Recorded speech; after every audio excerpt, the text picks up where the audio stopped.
Abrams Company adalah perusahaan manufaktur yang memproduksi berbagai jenis suku cadang yang digunakan untuk mobil, truk, bus, dan mesin pertanian. Abrams Company memiliki 3 kelompok besar, yaitu yang pertama, suku cadang pengapaian atau ignition parts, yang kedua, suku cadang transmisi atau transmission parts, dan yang ketiga, suku cadang mesin atau engine parts.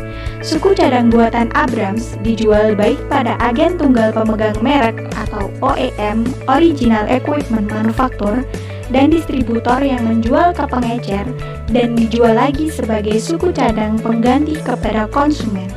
Distributor ini disebut divisi aftermarket atau AM divisi. Permasalahan yang terjadi pada Abrams Company. Yang pertama, adanya perselisihan mengenai harga transfer dari suku cadang yang dijual oleh divisi produk kepada divisi aftermarket. Yang kedua, manajemen Puncak merasa bahwa divisi produk seringkali cenderung memperlakukan divisi aftermarket sebagai konsumen yang tidak bebas. Hal ini menyebabkan terjadinya adanya ketidakadilan. Yang ketiga, manajemen Puncak merasa bahwa divisi aftermarket dan ketiga divisi produk menyimpan persediaan yang berlebihan. Hal ini menunjukkan adanya ketidaksesuaian tujuan perusahaan. Dan yang terakhir, adanya perbedaan pendapat antara pihak manajemen tingkat atas dengan manajer mengenai pembelian aktiva tetap setiap periode yang menyebabkan laba setiap periode kecil. Pengendalian yang dilakukan oleh Abrams Company. Abrams Company memiliki sebuah divisi produk untuk masing-masing kelompok suku cadang yang diharapkan akan mencapai target tingkat pengembalian investasi atau ROI. Setiap divisi produk suku cadang memiliki departemen penjualan OEM yang terpisah. Setiap divisi produk suku cadang juga memiliki hubungan yang erat dan bekerja sama dengan para ahli dari OEM untuk mengembangkan produk baru dan produk yang sudah ada agar lebih inovatif dan andal untuk memenuhi kualitas dan spesifikasi yang telah ditentukan. Pembagian departemen penjualan OEM yang dimiliki oleh setiap divisi produk suku cadang berguna untuk memudahkan setiap divisi melakukan penjualan kepada OEM atau dapat dikatakan setiap divisi sudah mempunyai pasar yang pasti. Pengendalian yang kedua yaitu penjualan sisa produk yang dihasilkan oleh divisi produk suku cadang dilakukan kepada divisi aftermarket. Divisi aftermarket juga diharapkan agar mencapai target tingkat pengembalian investasi setiap tahunnya. Hal ini untuk menghindari divisi aftermarket menjual produk pesaing yang akan menyebabkan citra yang tidak baik bagi perusahaan. Pengendalian yang selanjutnya yaitu dalam menentukan perhitungan ROI, Abrams memasukkan biaya overhead dan beban pajak dalam menentukan laba. Hal ini akan memberikan perspektif yang jelas terhadap manajer pabrik, terhadap biaya-biaya, dan berkontribusi pabrik terhadap laba bersih perusahaan, serta menambah kesadarannya terhadap kenyataannya hasil pabrik. Dan pengendalian yang terakhir adalah adanya rencana bonus insentif untuk setiap karyawan berdasarkan perhitungan yang sudah ditetapkan sebelumnya. Bonus insentif yang diterima setiap karyawan dapat bervariasi dan akan berbeda juga menurut posisinya dalam hierarki organisasi. Rencana bonus insentif untuk manajer pabrik disesuaikan dengan suatu formula yang berkaitan dengan persentase atas varians laba pabrik. Keefektifan pengendalian yang diterapkan oleh Abrams Company. Sistem pengendalian Abrams Company masih terlihat kurang efektif, di mana masih adanya kekurangan yang terjadi pada kegiatan operasional perusahaan, sehingga perubahan perlu dilakukan oleh pihak manajemen perusahaan agar keseluruhan tujuan dapat tercapai dengan lebih mudah. Beberapa rekomendasi yang dapat dilakukan antara lain, manajemen dalam hal ini adalah top manajemen perlu melakukan evaluasi kinerja perusahaannya dengan menerapkan konsep balance scorecard.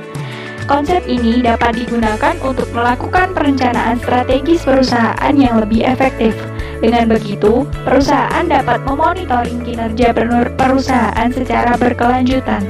Konsep ini juga dapat memotivasi para karyawan untuk mampu berinovasi, menciptakan terobosan-terobosan baru dalam bidang kerjanya masing-masing.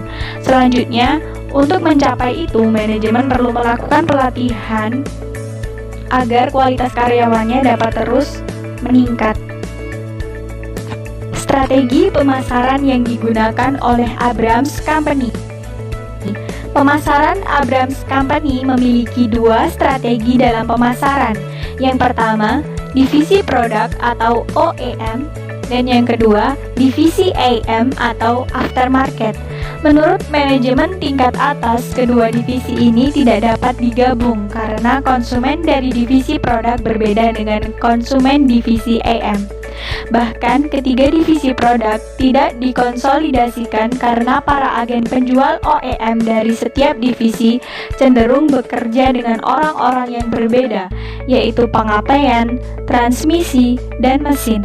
Selain itu, usaha dari Departemen OEM untuk mencapai target pendapatan penjualan tahunan adalah dengan mempertimbangkan pengendalian biaya dan meminimalkan persediaan suku cadang di gudang karena pasar sangat kompetitif dalam hal harga. Sedangkan usaha dari divisi AM untuk mencapai target penjualan tahunan adalah dengan mementingkan ketersediaan suku cadang dibandingkan dengan kualitas dan harga. Dampak dari penerapan pengendalian yang dilakukan oleh Abrams Company.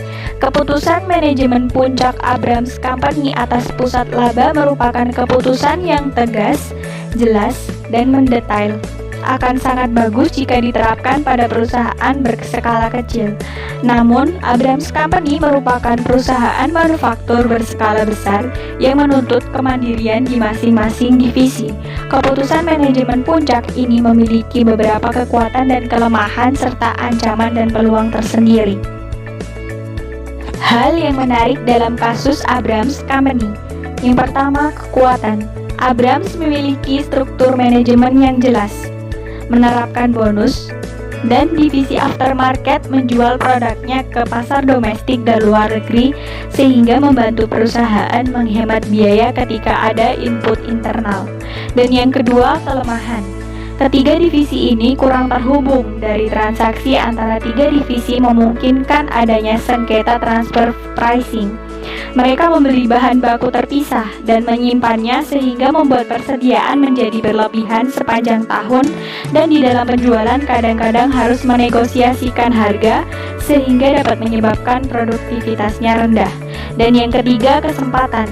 Perusahaan dapat memperluas rentang produk untuk kendaraan lainnya dengan fokus pada merek produk yang berinovasi dengan biaya yang efektif untuk memenuhi kebutuhan pelanggan dan memberikan pelayanan yang baik. Dengan hal ini, perusahaan akan mempunyai daya saing di masa depan.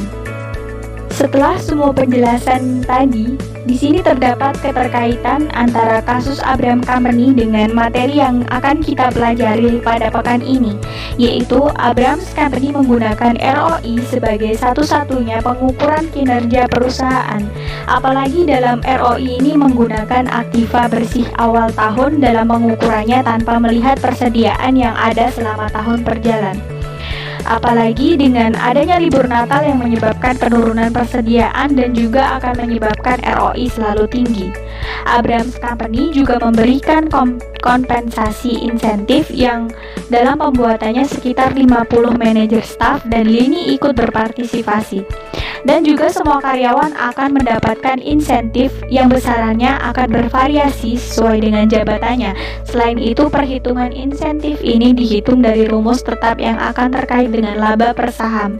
Dengan adanya insentif ini diharapkan karyawan akan termotivasi sehingga kinerjanya akan meningkat.